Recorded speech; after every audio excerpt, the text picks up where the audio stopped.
રાજપીપળાની state બેંકને 1,93,00,000નો ચૂનો ચોપડી નાસી ગયેલા કેશ મેનેજર બાંગમોય દેવદાસ ચક્રવર્તીને રાજપીપળા પોલીસે ઓરિસ્સાના કેસરગોડની એક હોટલમાંથી ઝડપી લીધો છે. મૂળ ઝારખંડના રહેવાસી બાંગમોય ચક્રવર્તીને પકડવા નીકળેલા રાજપીપળા પોલીસના પીએસઆઈ AM ડાભી અને તેમની ટીમ જ્યારે બાંગમોયને પકડ્યો ત્યારે તેના ખિસ્સામાં માત્ર 500 રૂપિયા હતા.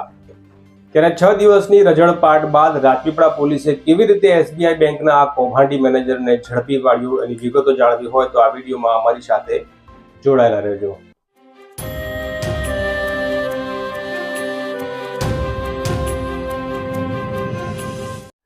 નર્મદા લાઈવમાં તમારું સ્વાગત છે.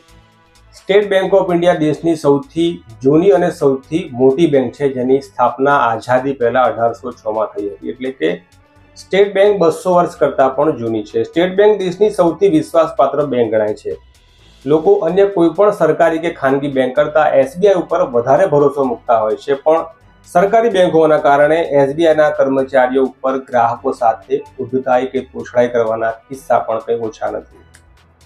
ત્યારે 200 વર્ષ જૂની આ બેંકની શાખ ઉપર રાજપીપળામાં આવેલી SBIની મુખ્ય બ્રાન્ચના કેશ મેનેજરે ધાક પડે તેવું કૃત્ય કર્યું હતું અને પોલીસ ફરિયાદ મુજબ 1,93,00,000 કરતાં વધુની રકમ આ બાંગમોય દેવદાસ ચક્રવર્તી નામના કેશ મેનેજરે ઉચાપત કરી આ નાણાં પોતાના ખાનગી ઉપયોગ માટે ઉપાડી લીધા હતા.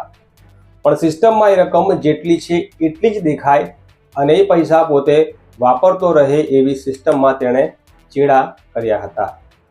આ પ્રકારે પોતાની જ બેંકને બાંગમોય ચક્રવર્તી લાંબા સમય સુધી છેતરતો હતો. પણ જ્યારે તેની ટ્રાન્સફર છોટાઉદેપુર જિલ્લાના નસવાડી ખાતે થઈ ત્યારે આ સમગ્ર કૌભાંડ બહાર આવ્યું હતું. પણ ત્યાં સુધીમાં આ બાંગમોય ફરાર થઈ ગયો હતો. ત્યારે રાજપીપળા SBIના બ્રાન્ચ મેનેજર વિશાલ સોની દ્વારા 21 નવેમ્બરે રાજપીપળા પોલીસ મથકે બાંગમોય સામે 1,93,00,000 કરતાં વધુની રકમ ઉચાપતનો કેસ રાજપીપળા પોલીસ મથકે નોંધાવ્યો હતો. રાજપીપળા પોલીસ મથકે બાંગમોય ચક્રવર્તી સામે ઉચાપતનો ગુનો નોંધાતા આરોપીને શોધવા માટે રાજપીપળા ટાઉન પોલીસના PSI AM Dabhi, constable Jagatsinh Vijaysinh અને કોન્સ્ટેબલ પ્રવીણભાઈ નાગજીભાઈની ટીમ નીકળી હતી. ત્યારે આરોપીના પત્નીનું લોકેશન ઝારખંડના જમશેદપુરનું નીકળતા રાજપીપળા પોલીસ જમશેદપુર ખાતે પહોંચી હતી. ત્યાં પહોંચી તેમણે આરોપીના ભાઈ અને તેમની પત્નીના મોબાઈલ ચેક કરતા WhatsApp કોલમાં આરોપીના કેટલાક કોલ મળી આવ્યા હતા. જેના આધારે પોલીસ ઓરિસ્સાના કેસરગોડ ખાતે પહોંચી હતી અને ત્યાં 100 કરતાં પણ વધુ હોટલો ચેક કરતા એક હોટલમાં આરોપી છુપાયો હોવાની પોલીસને જાણ મળતા પોલીસે હોટલ માલિક પાસે જ આરોપીના રૂમના દરવાજે ટકોરા મારી ખોલાવતા આરોપી બાંગમોય પોલીસના હાથે ઝડપાઈ ગયો હતો.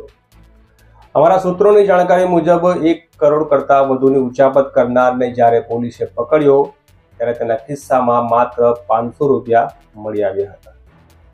ત્યારબાદ રાજપીપળા પોલીસ આરોપીને લઈને ઓરિસ્સાના જે કેસરગોડની જે સ્થાનિક પોલીસ હતી ત્યાં પહોંચ્યા અને ત્યાંથી તેમના ટ્રાન્ઝિટ રિમાન્ડ મેળવીને તેને રાજપીપળા લઈને આવ્યા હતા.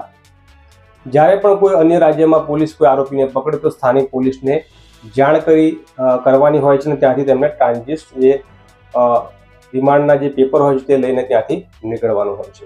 આમ ફરિયાદ નોંધાયાના 6 દિવસ બાદ હવે આરોપી પોલીસના કબજામાં છે. આજે તેને રાજપીપળાની જ્યુડિશિયલ કોર્ટમાં રજૂ કરી વધુ પૂછપરછ માટે કોર્ટ સમક્ષ રિમાન્ડની માંગણી કરતા કોર્ટે આરોપીના 6 દિવસના રિમાન્ડ મંજૂર કર્યા છે. હવે આરોપી રિમાન્ડ દરમિયાન કોના નામ લેશે તે પોલીસ પૂછપરછના પછી જ ખબર પડશે. પરંતુ સવાલ એ ઉપસ્થિત થાય છે કે 2 વર્ષ સુધી આ કૌભાંડ ચાલતું રહ્યું ત્યારે SBI રાજપીપળાના ઉચ્ચ અધિકારીઓને આ કૌભાંડની ખબર કેમ ન પડી.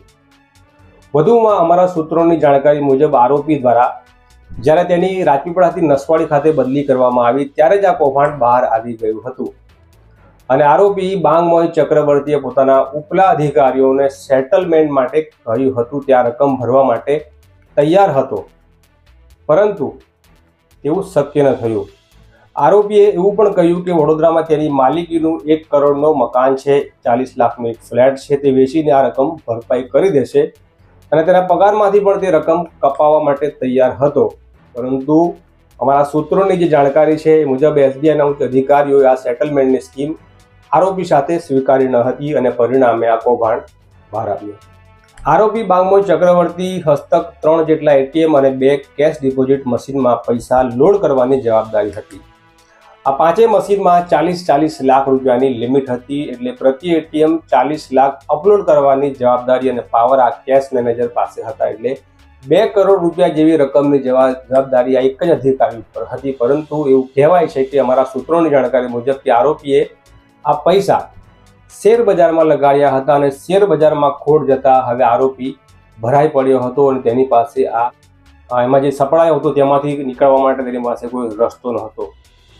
હવે તેણે આ રકમ કઈ રીતે કાઢી, કેટલા હપ્તામાં કાઢી, કેવી રીતે કાઢી એ પોલીસ તપાસનો વિષય છે.